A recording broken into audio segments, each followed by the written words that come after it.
So this will be the last chapter on chapter 11 on the thermal properties of matter. So in related with this thermal properties of matter, mainly I'm just giving you to show from the text only. Mainly we'll just take from the text for the definitions. So for this definition, I'll just give you from the I'll just click, then I'll just show you from the notes for the definition. So for the thermal properties of matter, so this is chapter 11.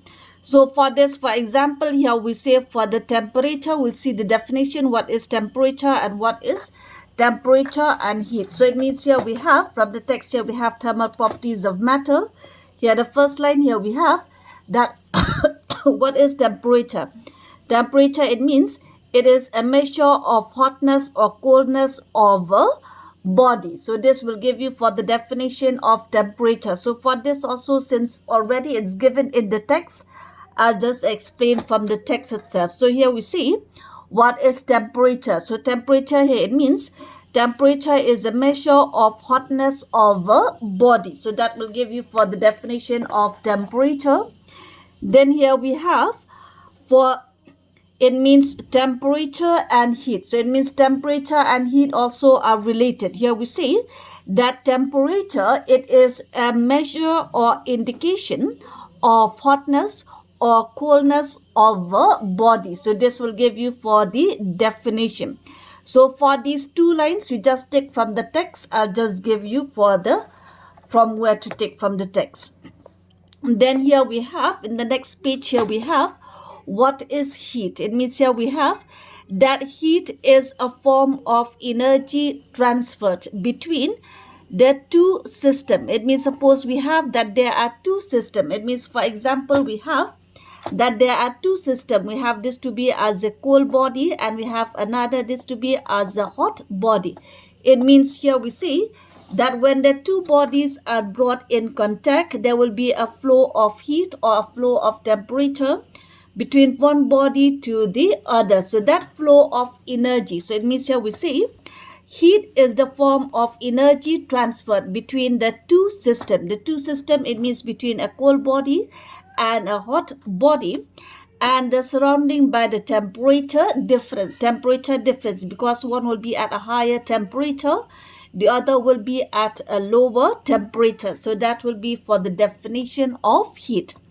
Then also here we have the SI unit of heat. The SI unit of heat, this is being measured in joule. It means here we have that heat, the SI unit. It means here we see the SI unit of heat, this is being measured in, that is being measured in joule.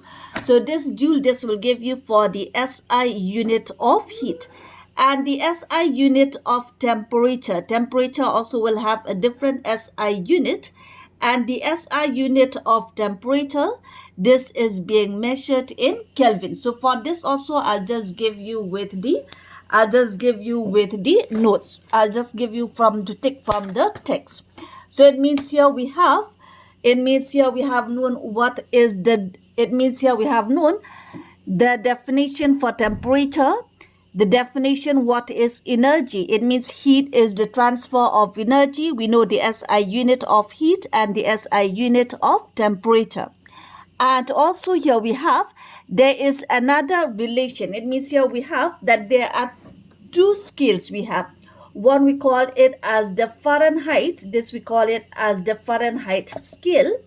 And the other we have, this we call it as the Celsius scale. So these two, both these are being measured for the temperature. It means temperature, either it is being measured in Fahrenheit, this we call it as degree Fahrenheit, or it is being measured in Celsius scale, this we call it as degree centigrade. So the two are related. It means the two are related. This two is related by this equation. So for this also, you just take from the text itself here.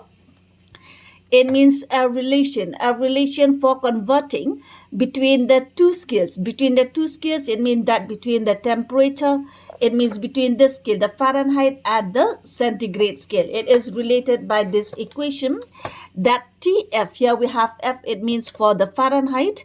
TF minus 32 by 180 is equal to TC by 100. C, it means for the centigrade. So that will give you for the relation. This relation generally you are needed in terms only if you have to calculate in terms of problems.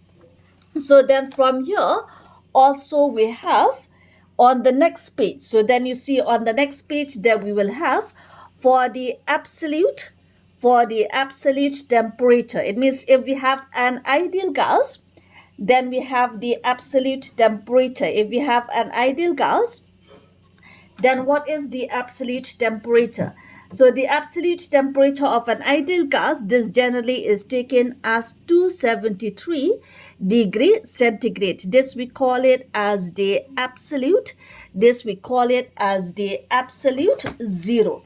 So it means for this also, I'll just give you from the text. You just take from the text. It means it is found that the absolute zero or the minimum temperature always is found to be minus 273 degrees centigrade, and this we call it as the absolute zero. Then I'll just give you from the text to give you for the definitions. So that will give you all for the definitions, or we have the relation between temperature and heat.